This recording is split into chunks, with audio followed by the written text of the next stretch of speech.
Jordan Bardella a fait de la préférence nationale et de l'immigration la clé de voûte du programme du Rassemblement national. Si je suis Premier ministre dans quelques jours, je serai le Premier ministre d'une France qui ne peut plus prendre sa part en matière d'immigration. Je réduirai drastiquement les flux migratoires et je ferai voter une loi d'urgence.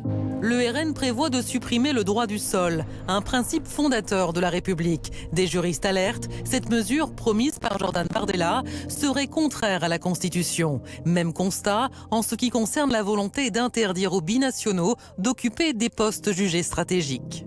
Ça, à mon avis, c'est complètement inconstitutionnel. Parce qu'un binational, c'est un national, c'est un Français. Donc, distinguer entre les Français, il faut un motif d'intérêt général, et là, je ne le vois pas.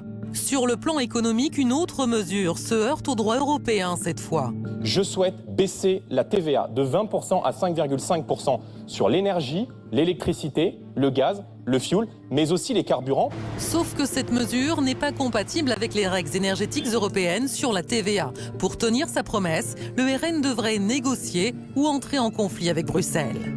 La question de la crédibilité du programme du RN se pose. Est-il applicable? Sur les marchés, à quelques jours du vote, des électeurs ont envie d'y croire. Est-ce qu'ils vont faire du beau travail? J'en sais rien. Mais pour ne pas essayer, on a essayé la gauche, la droite. On a essayé Macron, il n'y a rien qui bouge pour nous. Alors le Rassemblement national vend-il des chimères à ses électeurs? Ses principales promesses sur l'immigration et le pouvoir d'achat seront-elles vouées à l'échec à l'épreuve du pouvoir? Ou le RN arriverait-il à ses fins en modifiant la Constitution?